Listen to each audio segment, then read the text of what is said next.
Ջրակալույց Սուրբ Ծննդյան և Աստվածահայտնության դյարն մերո Հիսուսի Քրիստոսի։ Մեր Տեր Հիսուս Քրիստոսի Սուրբ Ծննդյան և Աստվածահայտնության ջրակալույց։ Ջրակալույցերը տարվա մեջ երկու անգամ է ջրակալույցի Սուրբ Պատարագ մատուցվում։ Մեկը նախորդում է Սուրբ Ծննդյանը, մյուսը նախորդում է Սուրբ Հարությանը։ Եվ սրանք նախատոնակներ են տերունական ամենամեծ տոների Քրիստոսի Սուրբ Ծննդյան և Հայտնության և Քրիստոսի հրաշափառ Հարության։ Ուստի ջրակալույցի օրը նախատոնական պատարագով մենք սկսում ենք տոնակատարել Քրիստոսի Սուրբ Ծնունդը և Աստվածահայտնությունը։ Ընդհանրապես մեր Տեր Հիսուս Քրիստոսի ծննդյան մասին ավելի այդպես խորը, հստակ և հասկանալի պատկերացում ունենալու համար անհրաժեշտ է, որ մենք հասկանանք աստվածային այն հայտնությունը, որ բերեց Աստվածորդին մարդկությանը։ Քրիստոս երկու ծնունդ ունի, ըստ Սուրբ Աստվածաբան հայրերի. հորից առանց մոր և մորից առանց հոր։ Քրիստոսի ծնունդը ընդհանրապես և առաջին ծնունդը հորից առանց մոր, դա ժամանակներից վեր երևույթ է։ Բանն Աստված, խոսքն Աստված, Որդին Աստված, Լոգոս և մի քանի բառերով այսպես ներկայացվում է Աստծու Որդու հավիտենությունը, գոյությունը, հորից ծնված լինելու հանգամանքը, ժամանակներից դուրս լինելու հանգամանքը։ Այս ծնունդը չափազանց բարդ և անհասկանալի է, որովհետև Որդին Աստված ծնված է հորից, ոչ թե ժամանակյա ծնունդով, այլ հավիտենական ծնունդով։ Որդին ժամանակով փոքր չէ հորից, սա մեզ համար անհասկանալի ծնունդ է, որտեղ մեր պատկերացրած հայրը, մեր պատկերացրած որդին լրիվ ուրիշ համակարգի և ուրիշ մտածողության հայր և որդի են, որտեղ մենք պատկերացնում ենք մարդուն, ով հասուն չէր, փոքր էր, այնուհետև մեծանալով հասունանում է և հետո ինքը դառնում է հայր և իրենից փաստորեն ծնվում է որդի։ Սա մարդուն վերաբերվող ծննդյան համակարգն է, այլ Աստծուն վերաբերվող հորից որդու ծննդյան իրականությունը դա վեր է մարդկային պատկերացումներից և այն չէ, ինչ որ մարդուն է վերաբերվում, իսկ մարդուն վերաբերվում է սովորական մարդկային ծնունդը, իսկ Աստծուն վերաբերվում է հավիտենական խորհուրդը։ Դրա համար Սուրբ Աստվածաբանները ձևակերպում են. հայրը հայր էր հայրությամբ, հավիտյանս հավիտենից, որդին որդի էր որդիությամբ, հավիտյանս հավիտենից։ Եվ Սուրբ Հովհաննես Ավետարանիչը ասում է. սկզբից էր բանը, բանը Աստծու մոտ էր և բանը Աստված էր, մեզ բացատրելով և հասկացնելով, որ որդին Աստված, ով ծնվեց հորից, բայց դա անժամանակյա ծնունդ էր, առանց մոր ծնունդ էր, հավիտենական ծնունդ էր, և որդին մշտապես հոր մոտ էր և որդին մշտապես Աստված է։ Ինչպես հայրը սկիզբ չունի, վախճան չունի, այնպես հոր մեջ որդին փաստորեն ծնված հորից և անժամանակյա ծնունդով, և դա երբևէ ժամանակյա ինչ-որ սկզբնավորում չէ, այլ ծնունդ է հորից և կրում է նույն հոր բնությունը, ինչպես որ հայրն է հավիտենական, այնպես և որդին է հավիտենական։ Դրա համար Աստծու Որդու, այսինքն հորից ծննդյան առանց մոր այս ծննդյան հանգամանքը մեզ հայտնութենական տեղեկություն է և մենք մի քանի այսպես ստորոգելիներով կամ մի փոքրիկ այսպես բացատրություններով ուղղակի մի պստիկ ինչ-որ ներկայացնում ենք և շատ թույլ ինչ-որ բաներ փորձում ենք հասկանալ, մեզ համար ճշտել աստվածային այս հայտնությունը։ Իսկ Աստծու Որդու ծնունդը մորից, սա ժամանակյա երևույթ էր, ավելի շուտ սա մարդացման խորհուրդն էր, որովհետև եթե մենք մարդիկս մեր ծնունդից առաջ չկանք և ստեղծվելով Աստծուց ծնվում ենք մեր հորից կամ մեր մորից, ապա Աստծու Որդին իր մորից ծնվելով մարդացավ։ Դրա համար Քրիստոսի Սուրբ Ծնունդը շատ խորին խորհուրդ է, որքան որ աստվածաբան սուրբ հայրերը փորձել են խորանալ այս հարցի մեջ, բացատրել այս հարցը, սրա մանրամասների մեջ մխրճվել, այնչափ հասկացել եմ, որ այստեղ ևս շատ անհասկանալի մի պահ կա։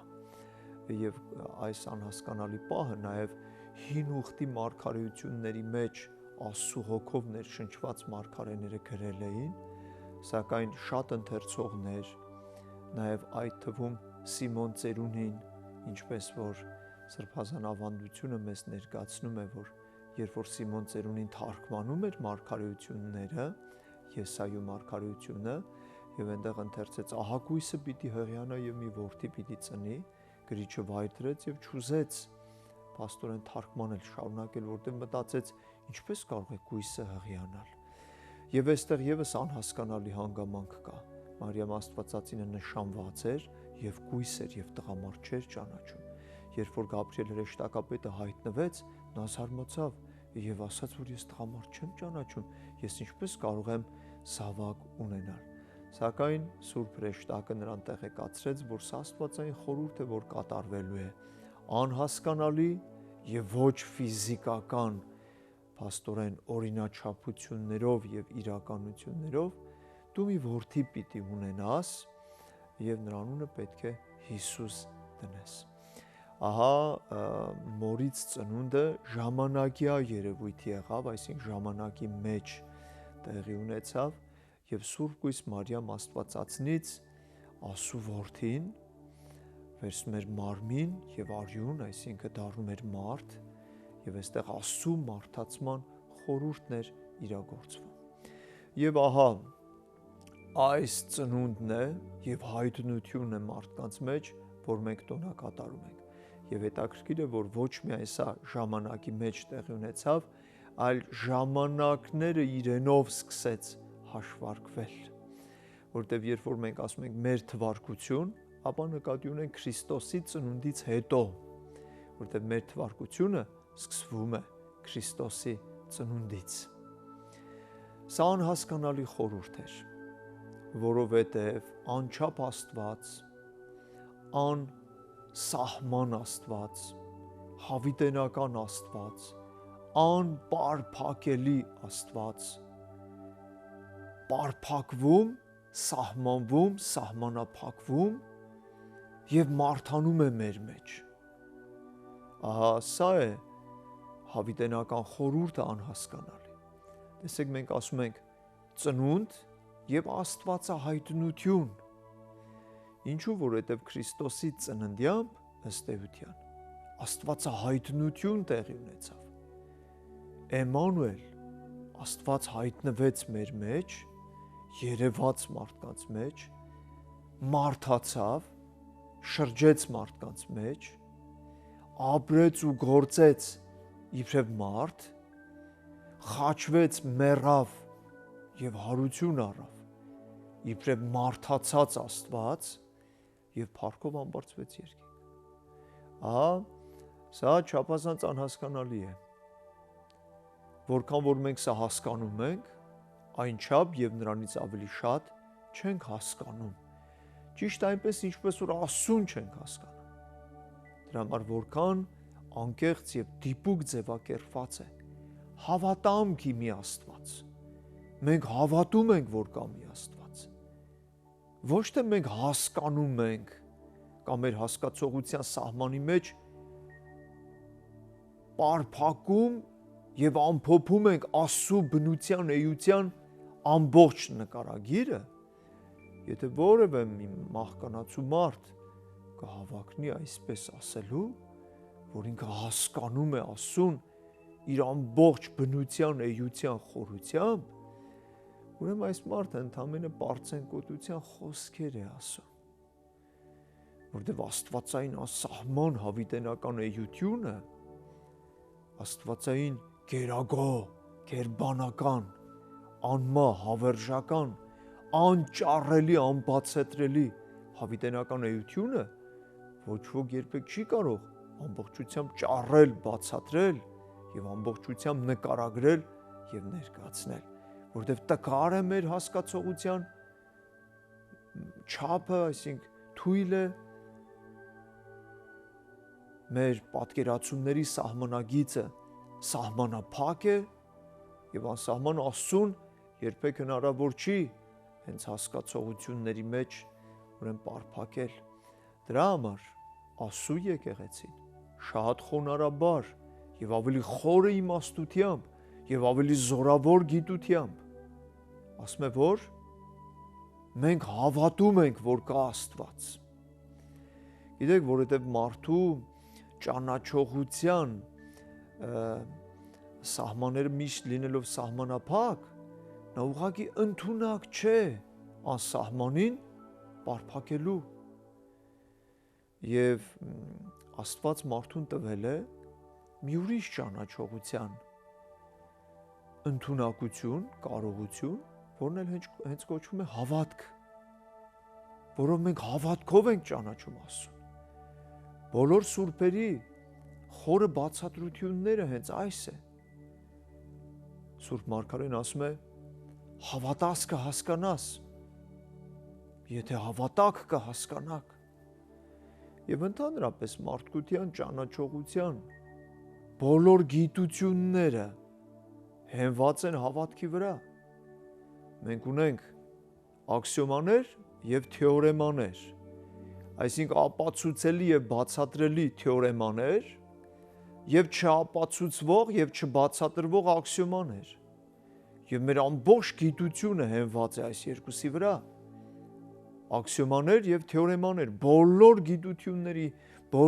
գիտության բոլոր ճյուղերի մեջ անհրաժեշտություն կա աքսիոմաների, որի վրա կառուցվում է մնացած բոլոր գիտական մտակառուցումները, հենց թեորեմաները, եւ դառնում է մեր մեծ գիտությունը, մարդու համար մեծ, բայց աստվածային անսահմանության մեջ շատ փոքրիկ մարդկային գիտությունը։ Դրա համար